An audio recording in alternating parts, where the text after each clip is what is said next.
What's up, y'all?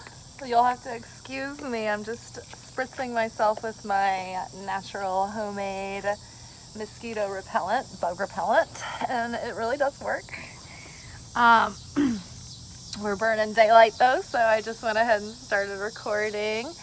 It's been a really fun day. It's been pretty spontaneous. My mom hollered at me this morning and she was coming through town, and I hadn't even gotten a chance to like really get ready yet for the day, but I just threw myself together and went out, and we had lunch at a cute place called Cafe Rose, and they have like really great brunch and dinner, and it's like the cutest little cafe.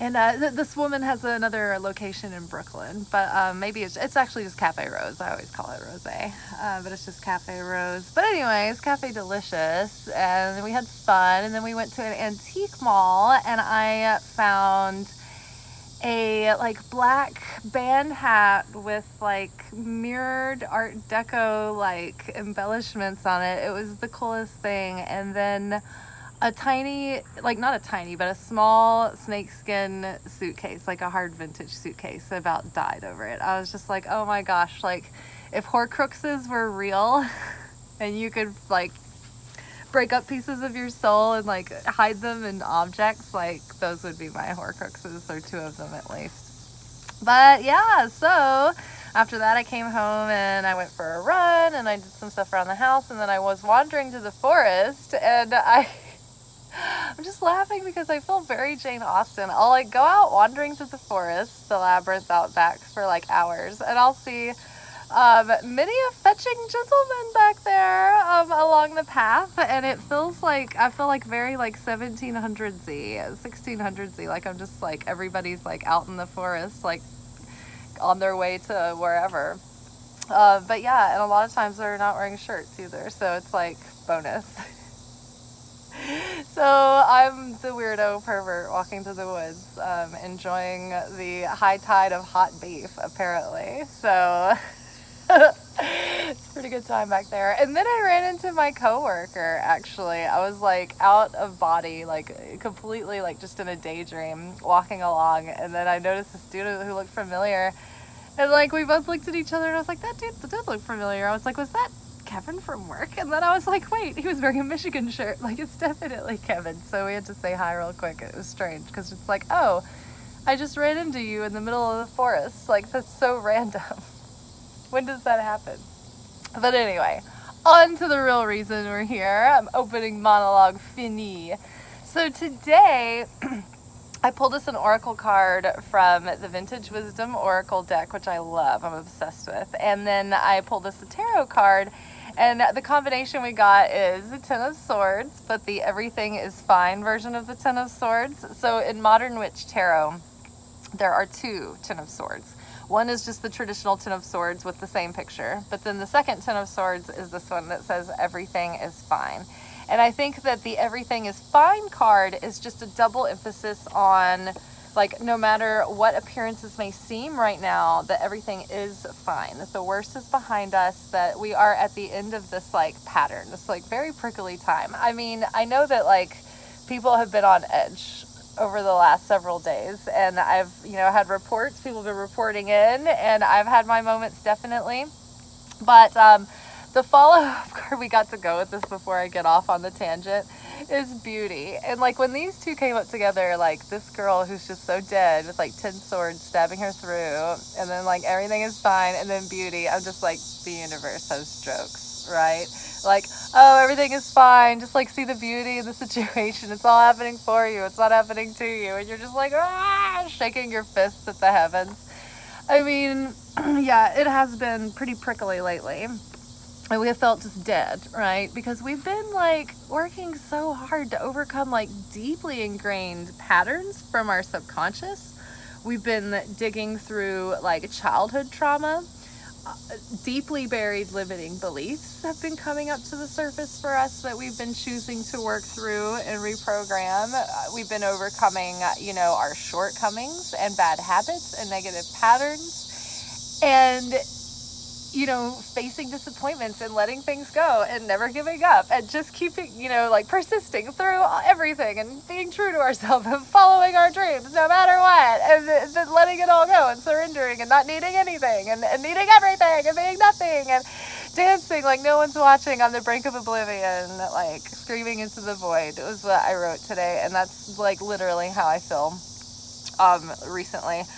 But I think that, like, just remember that this is, we are at the end of this, like, these patterns, right? We're at the 10. We're at the end of these patterns. And we are now being given, it doesn't feel like it, but we're being given a do-over. Like, yes, we are being faced with these, like, very familiar situations, but it's not because, like, I know when we repeat a lesson, we're like, oh, here we go again. Like, did I not finish this? Did I not get the lesson? Did I not learn what I needed to? And it's like, don't beat yourself up. It's just like when you go from like 10th grade math to 11th grade math, it's like, or like sciences or English or whatever. It's like, it's not that you're being punished or that you did everything wrong. It's just like you're going to another level. So we are in this countdown to Rosh Hashanah. And so all of these familiar lessons and experiences and situations and familiar dynamics are going to be presenting, on a daily basis leading up to this. And basically it's a spiritual opportunity, in the video game of life, to have a do-over, to have a chance where you can, with all of the strengths that you've gained in the levels before this, all those coins that you got, all that boosted life force and extra power, and like your big Mario now can you go back and do it? Now can you handle it? Now can you look at it differently or handle it differently than you used to, so that you may be able to have a different result than before? Can you be a more loving and patient person this time? Can you love yourself better? Can you be stronger and have stronger boundaries?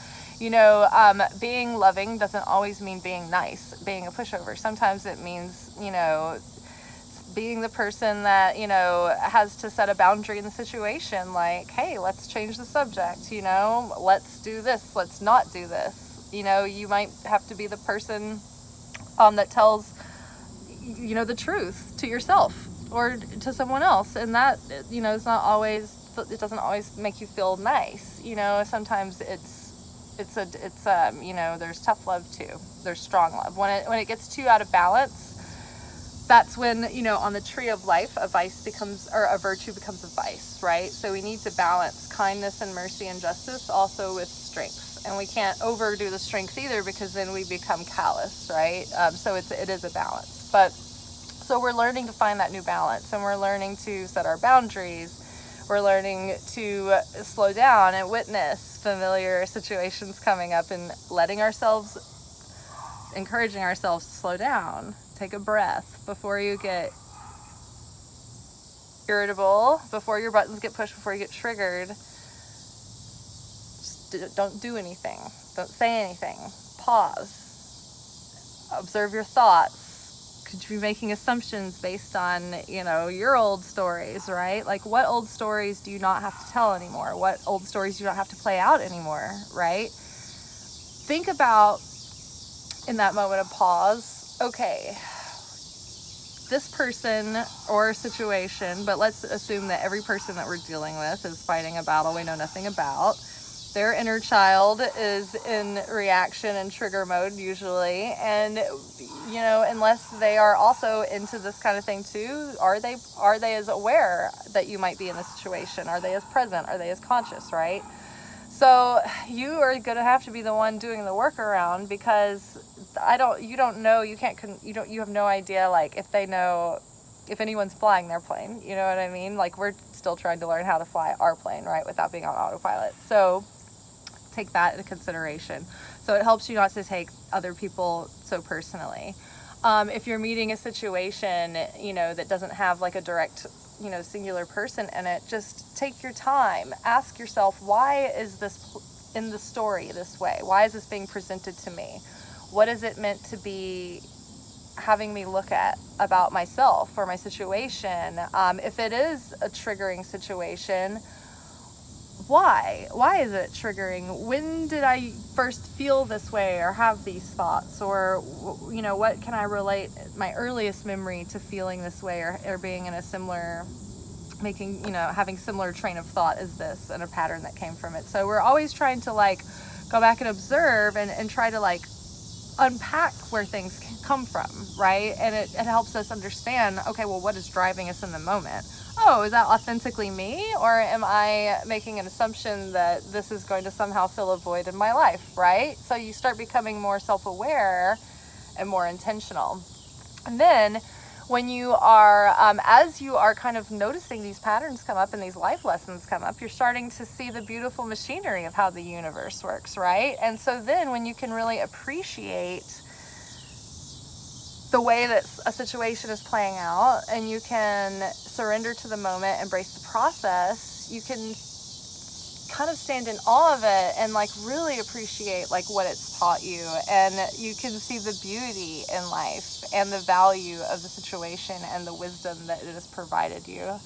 And so yes, even though this is infuriating, like that which does not kill us makes us stronger, but like yeah, it really is like when we can really open ourselves up to the beauty in every moment, even the difficult moments, then that is the true power. And there is a power, the beauty is a manifest power and a trait, and it's not just physical or like something that like is nice or lovely. It's beyond that. There it is, like seeing this like poetic connection in life, deeper meaning behind things, the way it kind of all fits together, and seeing like standing in awe of the universe and the enormity of it all, and the tininess of us within it, but also our connectedness to the whole. It's just crazy. I feel this, like I feel like this is part of my daily life, and it didn't used to be.